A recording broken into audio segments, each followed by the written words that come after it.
Welcome back mga kabayan. Nagbabalik po muli ang inyong lingkod upang magbigay sa inyo ng mga bago at nagbabagang mga balita. Tila ba nagkabanatan si Atty. Panelo at Atty. Harry Roque dahil umano fake news daw si Atty. Roque. Nagkainitan ng dalawang dalubhasang abogado, masakit na salitang lumalabas sa bawat bunganga ng mga abogadong mga ito.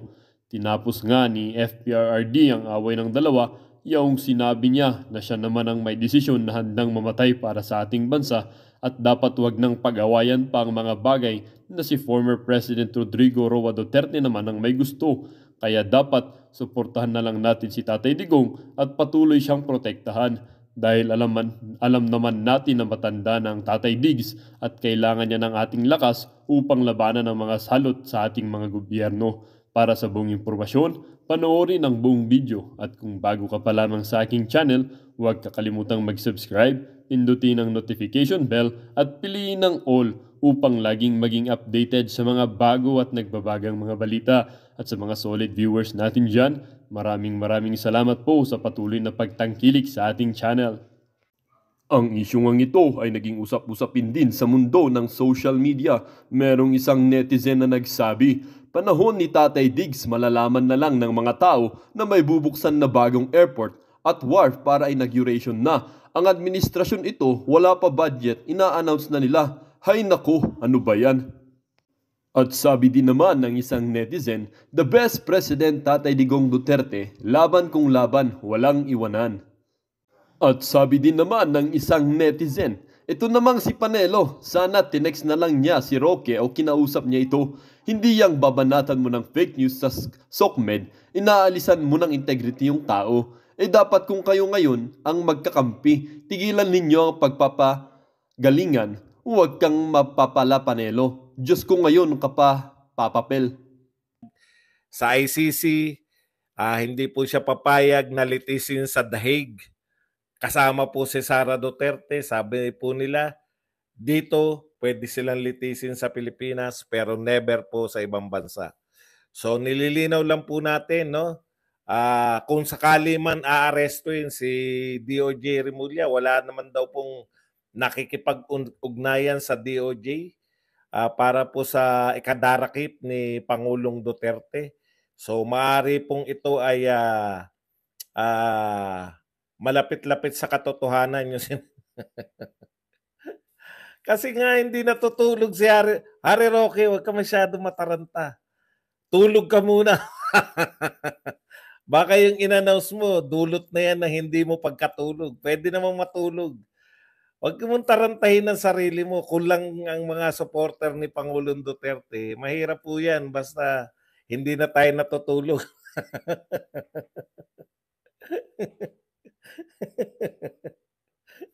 Hindi po napapraning, no? Wala po, wala pong problema kay Pangulong Duterte. Alam po nila.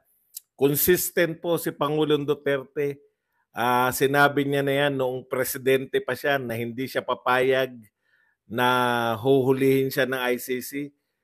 Hindi po siya magpapahuli ng buhay. Matagal niya na po yung sinasabi, no? So, kayo ang praning. Ikaw, Habilio.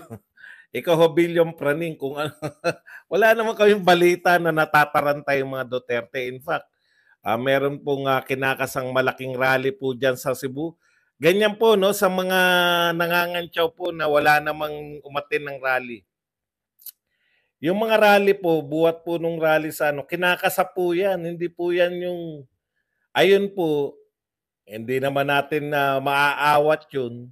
Supporter po yun na nag-akala na pag nanawagan ng rally, marami nang pupunta. Hindi ko po maintindihan. Wala po mga leader doon ng Duterte. Nakita niyo po ba?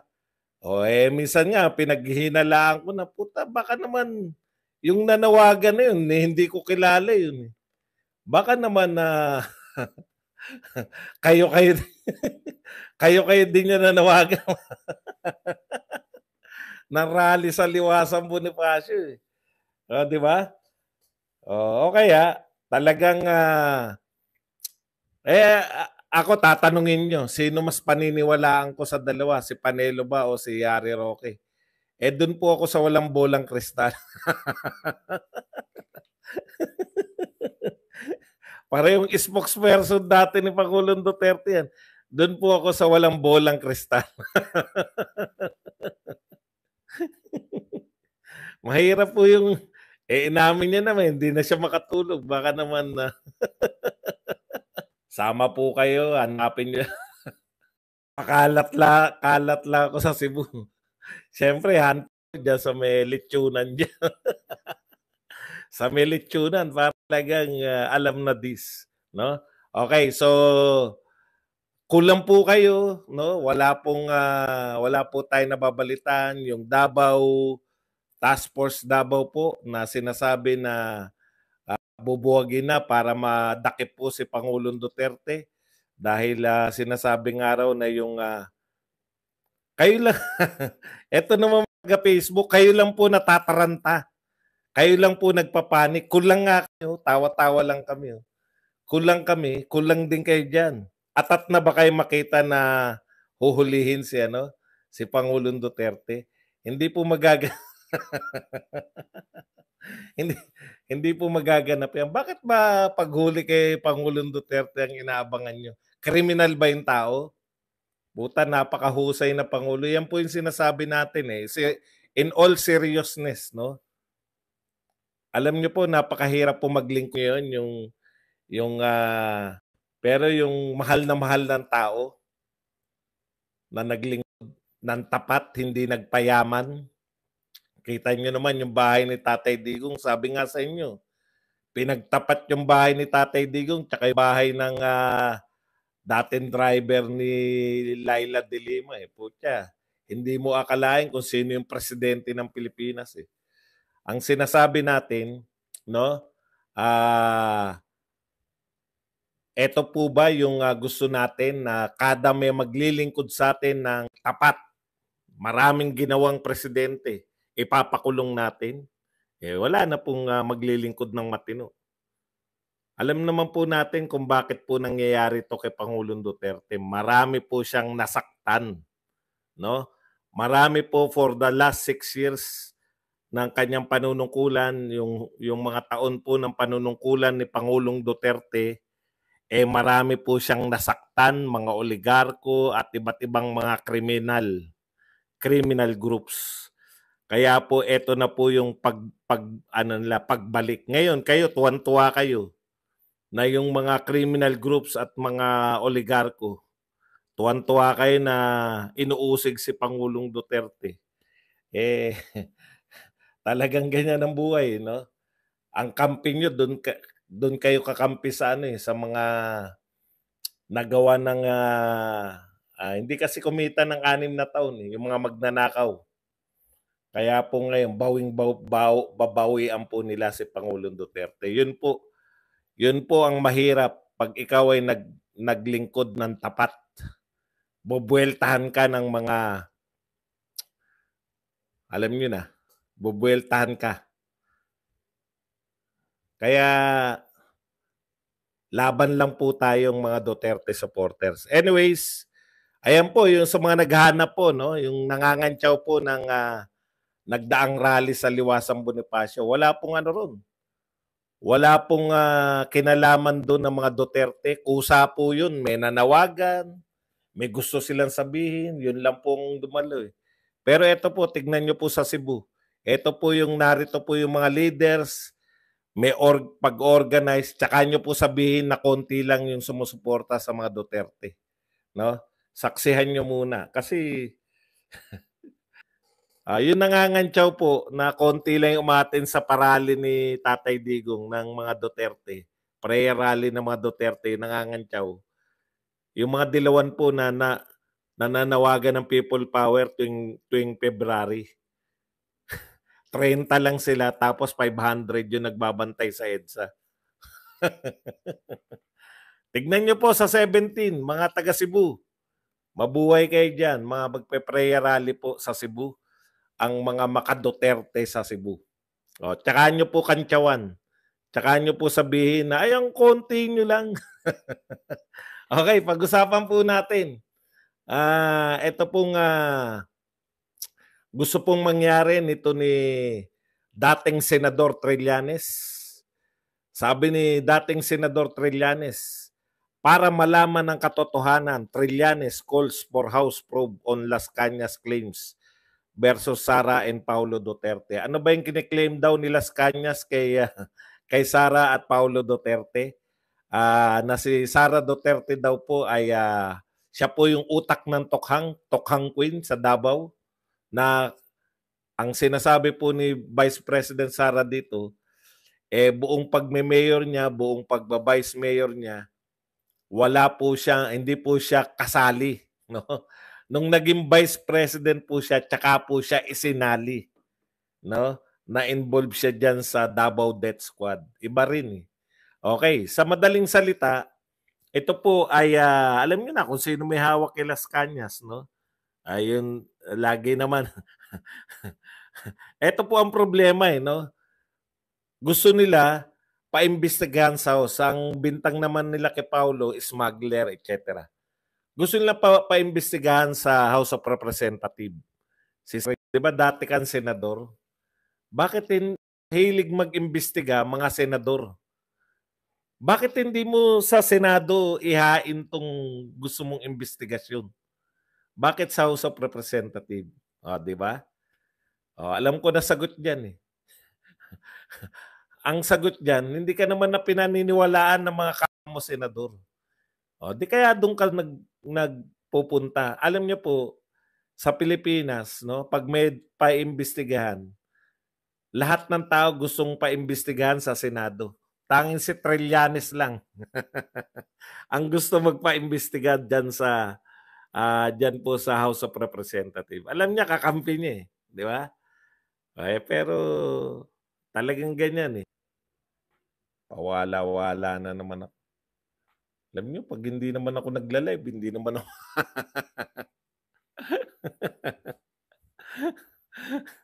pag hindi naman ako nagla-live, hindi naman ako nawawalan. Hay nako. Buhay. Okay. Tapos na tayo kay Roque, tapos na tayo rito kay Trillanes. Punta po tayo sa iba pang balita. Alam nyo dito, sangkatutak ang balita natin araw-araw.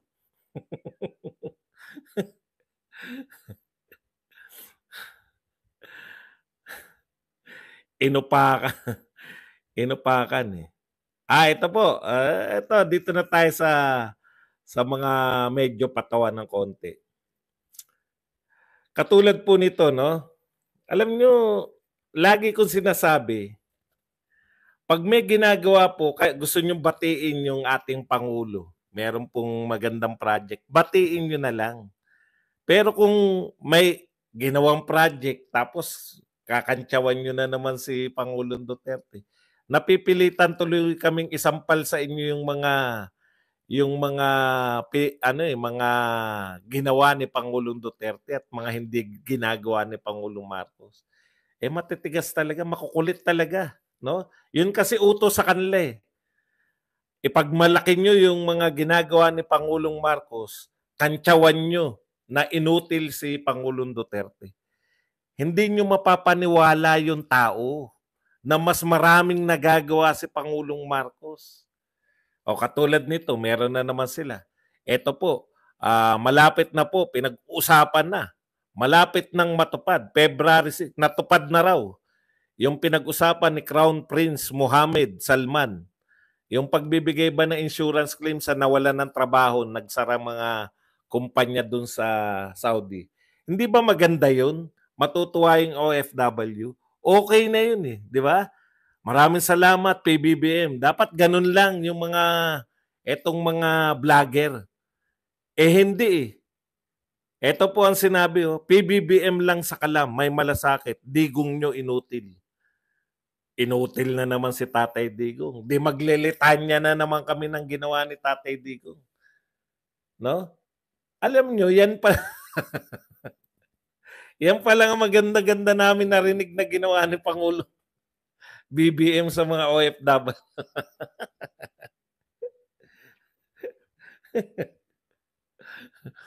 Si Tatay Digong po, napakarami. Gusto nyo ba isa-isahin namin?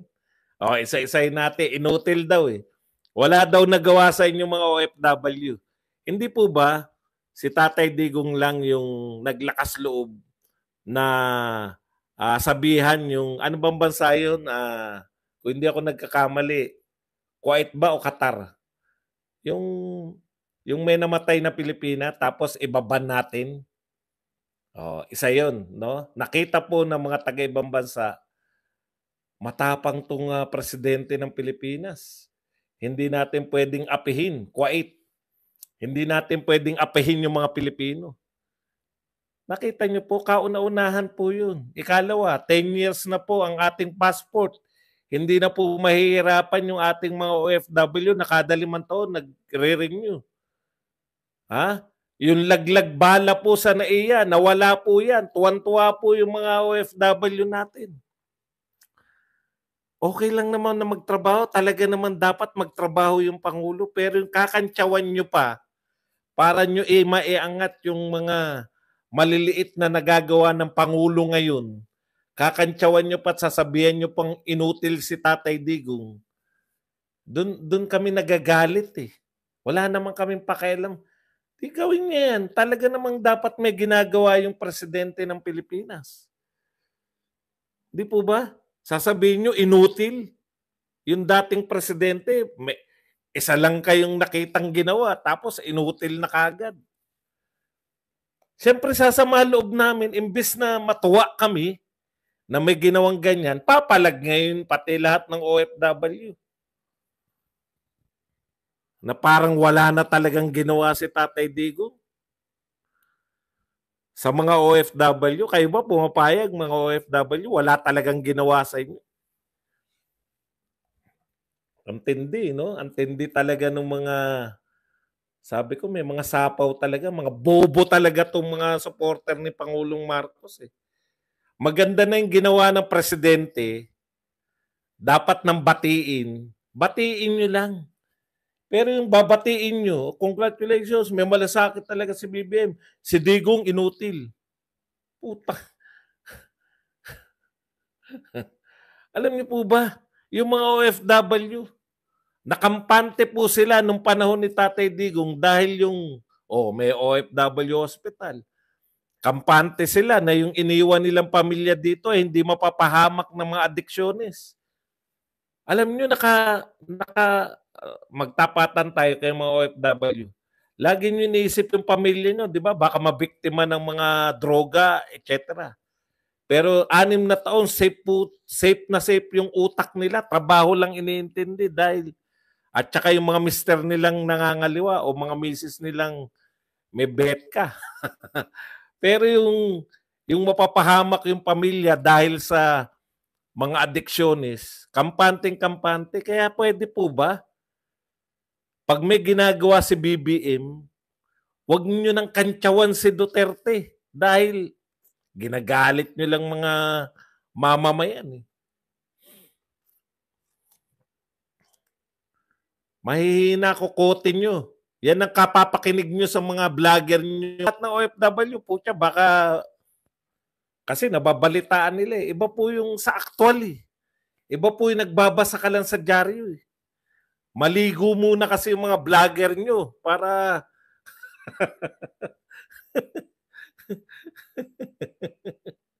itong JC punong barangay na to, mukhang tanga talaga. Utak biyaan po siya. Ito pa po isang panawagan sa PNP ni Trillanes.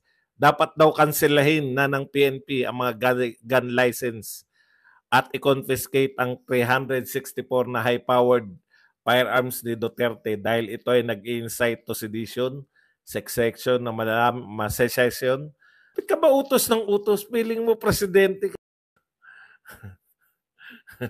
Ay, ito po, good news po para sa railways ha. Akala nyo akala nyo nakalimutan na kayo ha. Ang mga taga Mindanao, good news po. Akala nyo nung wala na si Duterte, kinalimutan na kayo ng Mindanao Railways ha.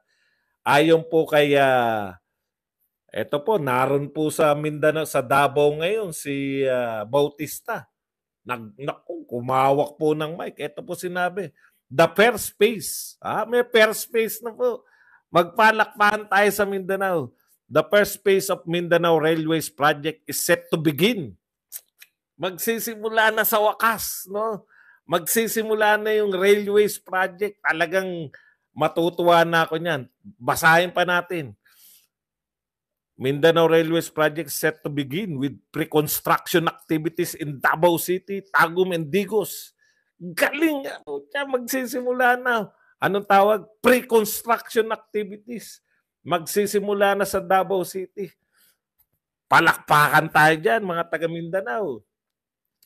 While the search for projects funding continues. Yun ang masakit. Wala pa palang pondo.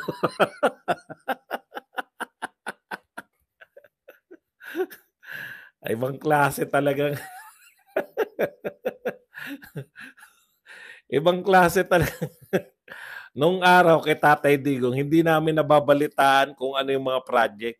Nakikita na lang namin si Tatay Digong tsaka si Mark Villar tsaka si Togade na nakasakay na sa, alam mo yung jeep na mga ano na sila, mayroon ng ribbon cutting.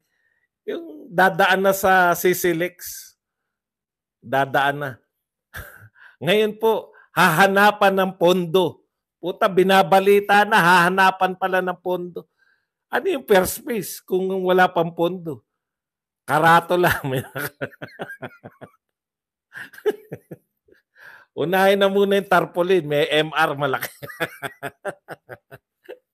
Unahin na muna yung tarpaulin. Dito itatayo ang poste. Wala.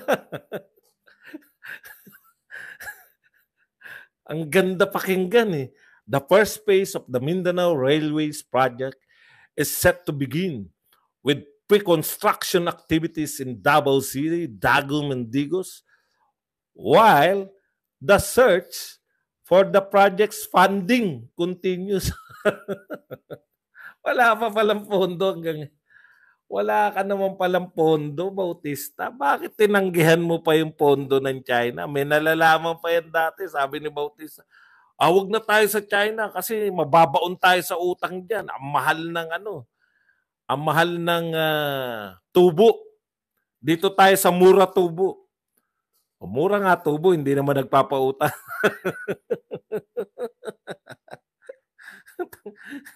Tayo pa tumanggi. Ang tindi talaga ng Pilipinas . Bautista, lapit mo ulo mo. Medyo nagulo po yung banks. Ayusin lang na.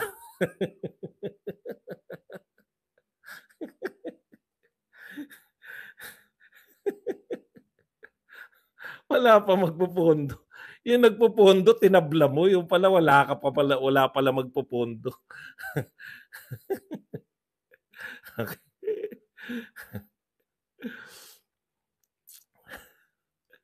Nakakatawang po siya. Ito pa po isa. Ito pakinggan nyo po ito maigi . Sabi ni Kong Representative Saldico, oy, thank you very much po kay Bernadette Lomker na nagbigay po sa atin ng $10 Australian. Ito po sabi ni Representative Saldico, ito po yung Ako Bicol Party List Representative na nag-akusa po na may 51 billion si Pulong. Sabi niya, may 51 billion. Masyado rin maingat to si Saldico . Sabi ni House Appropriation Chairman at Ako Bicol Party List Representative Saldico na kinumpirma sa kanya ng DBM at DPWH na umabot nga sa mahigit 51 billion ang program funds na natanggap ng distrito ni Davao City, Paulo Pulong Duterte sa loob ng 3 taon sa panahon ng administrasyon ng ama. Kita nyo dapat ang tinanong mo kung ikaw ay gusto mo talagang malaman kung saan ginastos. Dapat tinanong mo, Saldico, Representative Saldico, Congressman. Dapat tinanong mo sa DPWH, saan nyo dinala yung pera na yan? Yan ba'y binigay nyo kay Pulong o pinanggawa nyo ng proyekto?